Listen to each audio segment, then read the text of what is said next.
Hey guys, Mrhappy here, and this video is going to be my review for Dragon Age Inquisition. It's a game I've spent a lot of time over the past week and a half, and I figured that after my initial Let's Try where I was unsure of some things, there were some pet peeves that I had, I wanted to release a full review now that I've played the full game, all of the single player. I've dabbled very little in the multiplayer. I just wanted to give everyone my general thoughts on the game. Is it worth a purchase? $60, wait for it to drop down in price or be on sale? I'll let you know in this video.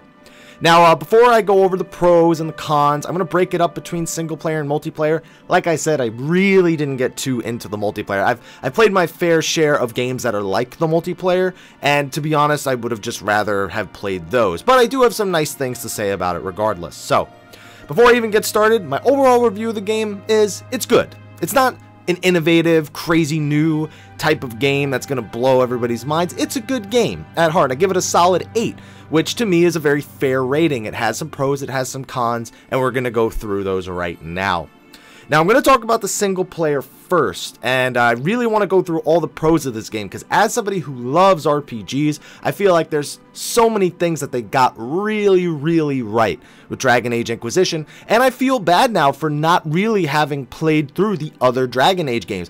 I almost want to go back and really play them, but they really introduced this, that even if you aren't a hardcore RPG player and you didn't play the other Dragon Ages, you can still get into this with relative ease. So you may want to go back and play Origins and maybe Dragon Age 1, but I don't feel like you need to play all of the Dragon Ages all the way through to get the full enjoyment out of the game. So some pros for the single player. The first thing I want to talk about, very deep character customization right from the bat. I mean, this is something I don't usually dabble in, but I have to acknowledge it. It is there and it is good. I spent just enough time in the character customization to make the most hideous looking character in the entire world. At least I'm convinced of that. But it really was, it was very good. I was very pleased with how good the character customization was. And then immediately after doing the character customization, I got to get into the more RPG aspects of the game immediately, such as the combat system and the skill trees. And I gotta say, there's a lot of strong RPG characteristics here. Lots of different stats, a lot of different variables that can go into gear and gear choices and how you upgrade and who you bring to your party.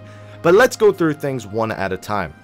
So the first thing is several highly varying skill trees, and of course you can mix and match skill trees to make more interesting characters. For example, I played an archer type character, so I got all the bow upgrades that I really wanted, you know, an ability to drop aggro and stealth around, the ability to deal more damage with a certain attack from farther away, the ability to make those attacks pierce, and then I mixed it with some other trees that were available, such as the ability to ambush characters and do more damage from going from stealth to non-stealth. Abilities such as potions that would enhance my character. I was able to pop elixirs that would slow down time and make my character still able to function at the same rate. Things that reduced my resource use down to 0 while giving me a damage boost. And you can do that in any which way. There are even skill trees for your main character where, depending on what your initial class was picked, you can do one of 3 quests that give you a permanent choice. You can only have one of these 3 skill trees that only the Inquisitor can access, or has a choice between, I should say. And I picked the one for the potions, but there were ones that made stealth better. There were ones that were more focused on archery. So you really have a lot of choices here to play the game the way you really want. And you don't feel like you're any worse off for what you picked. You just got to know how to work around it and what other party members go with your character really well. And that's up to you to find out. And it's a really fun experience trying to figure those things out. Like I said, lots of different stats and stat variables within the skill tree and the character creation screen. Lots of things that increase health or critical hit chance or critical hit damage. Things that reduce oncoming damage. Things that buff outgoing damage. Evasion rates and skills. It's all really good, and it's something that I feel like we haven't seen in many RPGs in recent years. RPGs have sort of favored going the simpler route, minus a few such as Bravely Default, and it's good to see them take a more classical approach on it. Not only that, but even if you aren't a big RPG fan, it is simple enough for those players to beat the game. They can still play through it and enjoy the game for what it is, but I feel like unless you're an RPG fan, a lot of these things are going to go over your head and may not be as interesting. Now, I've talked a little bit about the combat system there and what's capable through skill trees, but I gotta say, I was very engaged with the combat system. It was very fun. I had a lot of fun. Every single battle, every attack I used felt like it meant something, as long as I was of an adequate level. Even when I was like 4 or 5 levels under a character or under an opponent, I still felt like my attacks were having some sort of impact. I was able to kill them as long as I played smart. And that's something that I enjoy. It's very engaging and it's very flexible too. You're able to switch party members and play as whoever you want in your party members on the fly. And considering there's lots of choices for party members, like 7 or 8 different choices on top of the initial character that you created at the beginning of the game, you can really accomplish a lot. Do whatever you want. And if you don't end up liking the very character that you created, he or she may have to be in your party at all times, but you can choose to play one of the other characters that span across the multiple classes, and you can use their skill trees and equip them with rare and unique gear with unique stats. And it's really, really fun. I had a ton of time at the beginning of the game really exploring the other classes and see if there was something else I wanted to play. Maybe I wanted to play as a mage, so I checked out the mage, what his skills were, how it played at the very beginning of the game in case I wanted to start the entire game over with a different character. It was a lot of fun and I really enjoyed it. There's also this tactical mode. I'm putting this under my pros section just because it's another option. But outside of the hardest difficulty, I didn't find myself really needing tactical mode. It was an interesting way to approach the game, but I wasn't a huge fan of the feature. I'm not going to give it any minus points for that feature because it's just additional, but I will say that I wasn't a big fan of it. Now, the next thing I want to talk about is the world of Dragon Age Inquisition. It's large, it's explorable, there's lots of different and varying zones. It can take you anywhere from 40 to 80 hours just to explore that entire world while doing the main story missions. And that is something I love about RPGs. I love having these big open worlds to go out and do everything. Every little side quest, every little enemy I kill, or every little enemy I run into, I will fight. I love being able to do that, and this game is extremely rewarding on that front. If you're somebody who doesn't like to explore, the story can go fairly quickly, but the story itself does try to facilitate you going out and exploring the world, so you'll still get to enjoy this on some level, but it's definitely something really only the hardcore RPG fans who love going out there and trying to do every little thing. They will really, really get a kick out of that. World bosses that are out there with unique loot, rare loot hidden behind mini side quests that are just slight puzzles that you have to solve. Little things like that really add up and create a great experience for Dragon Age Inquisition.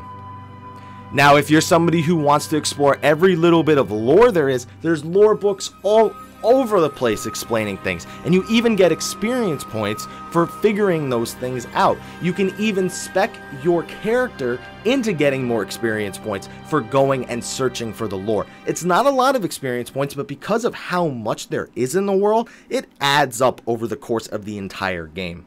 So now we've talked about the story, we've talked about the skill trees, we've talked about the large and explorable world. Let's talk about the loot. The loot is a big thing in Dragon Age Inquisition because so many different items have so many different stats. There are weapons that have guard on hit, which is a stat that allows you to generate a shield over your character. There's items that have passive effects on them that you can access on hit, such as a weapon that will make your character invincible for 2 seconds occasionally. There's items that allow you to heal per kill. There's magic defense, there's range defense, there's physical defense. There's individual resistances to the different elements in the game. There's big stat boosts when it comes to the main statistics like cunning and constitution and dexterity. There's cooldown reduction. There's belts that allow you to have more potions or make your grenades more effective. There's so many different pieces of gear in this game that people who love those gear choices in RPGs will not feel disappointed. Some of them are a little bit predictable, specifically the accessories, but in my opinion, it's all about the armor and the weapons. The accessories just complement those things even further and allow you to adjust on a battle-to-battle basis, which, in my opinion, is something that is great. I loved every second of going out into the world and looting everything. I I loot hoard everything, and it was so hard to try and decide to get rid of an item. Even if it was so old, there was no chance I was going to use it again, just because I liked having that item with those unique stats. But there's a lot of choices, and I think you're not going to be disappointed on that front either. Now, on top of the looting, there's also a very useful crafting system that can be a little bit intimidating to get into at first. You need a lot of materials out in the world, and as often as you can find them, finding the ones that you need for the right item can be fairly difficult. Also, if you're somebody who doesn't go out and explore the world and do all the side quests, there's a lot of recipes that you can miss. Very, very good recipes that, depending on what part of the game you're at, will basically make or break your character. Towards the end of the game, I managed to create a great sword with 316 AoE DPS, plus fire AoE damage with strength and health on it, as well as the ability to generate guard on hit, and the weapon was just unbelievably powerful. It had 53% armor penetration. It was just such a good weapon. I can never replace that weapon. But there were other weapons that were uncrafted that were also completely viable. So it really depends on when you do your crafting versus when you actually find these crazy good items out in the world. However, the crafting system as a whole is very useful. The crafting of runes for specific boss fights and area fights, whether you're taking on a dragon or a demon, there are lots of good choices here that can really, really enhance the playability of the game, at least in my opinion. Now that we've covered most of the things that are involved in the combat, like the skill trees in the world, there is the things such as the interactable characters. Like a lot of other EA games such as Mass Effect, you can interact with and develop relationships with different characters in the game, whether that be a romantic relationship or a strong bond between you and another person is totally up to you. You can also choose to completely ignore this aspect of the game, but if you go through it, you learn a lot more about the individual characters, their backgrounds, and anything that might be troubling them. And it can, again, it just adds on. It's something you don't have to do if you don't want to, but it's not something that you should really completely overlook. In fact, even during the main story, you have to make a lot of decisions throughout this interesting story that will help mold it and make it turn out the way that you really want it to. So these character interactions on top of the interesting story is just icing on the cake again over all of the great RPG features of the game. It doesn't feel like they half-assed anything when it comes to the RPG parts of the game. Now, having said that, I did only give the game an 8, so that means there's gotta be some problems with it, and there are. Among the most rampant issues, the game is very buggy. Something that's pretty common amongst big open world games, whether it be an MMO or an Elder Scrolls game like Skyrim. The Dragon Age games are no different. They can be very buggy.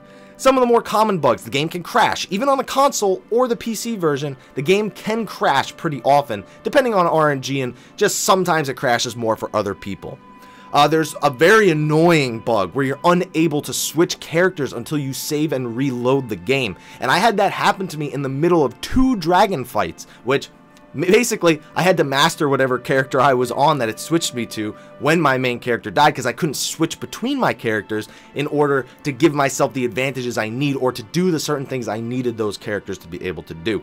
Very annoying bug. I've also had the game freeze where my characters are freeze. I can move the camera around and I can still get attacked, but my characters are completely frozen in place, and every attack that I take or anything I try to do doesn't do anything. It's just the world keeps moving around me, but my characters stay perfectly still. I can pause the game, I can save, I can load, whatever, but it's a very annoying bug regardless. And those bugs are rampant. There are quests that appear to go unfinished even after you finish them, which can be confusing for trying to figure out the next step of the quest. Even if it may be available to you, you can't really tell unless you go on the internet and try and find out how do I fix this bug or anything like that.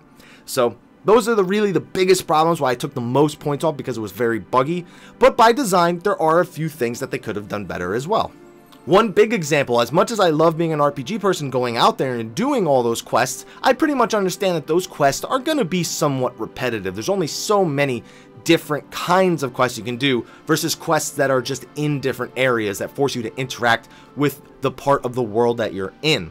And quests, they do feel repetitive at times, and even after a while, they become very, very unrewarding, more specifically. Some of them are nice and you should still try to do as many as possible, but by the time I finished the game, I realized how many useless quests I could have just completely avoided, such as a lot of the requisition quests. Some of them I had to do for other side quests, but for the most part, they were largely a waste of time for me. I mean, they just didn't seem to have that big of an impact on the game. Completely skippable, on top of a lot of collection quests and go here after finding this quest. There's a lot of little things, they could have done with better quality over the amount of quantity of quests that are in the game. Another big complaint that I had about the game was that the bosses, I played the game through and through on hard mode. I only switched to normal for one dragon just to see what the differences were, and I didn't even kill that dragon on normal because he was like 2 levels higher than me. But regardless of that, I played through the entire game on hard mode, and outside of the first boss, when I didn't even know how to play the game really, I found that the game was not very difficult on hard mode, which, you know, I was expecting, you know, it to be at least a little bit difficult, but it seems that they're very easy on any difficulty except for the nightmare difficulty, which bosses can be completely disastrous on nightmare if you don't make use of the tactical mode, which I do not like. I am not a fan of the tactical mode. But there are some bosses, specifically some dragons, that if you do not use the tactical mode, simply put, they will die. And it will make the fight way harder, if not impossible for you to complete without the use of the tactical mode.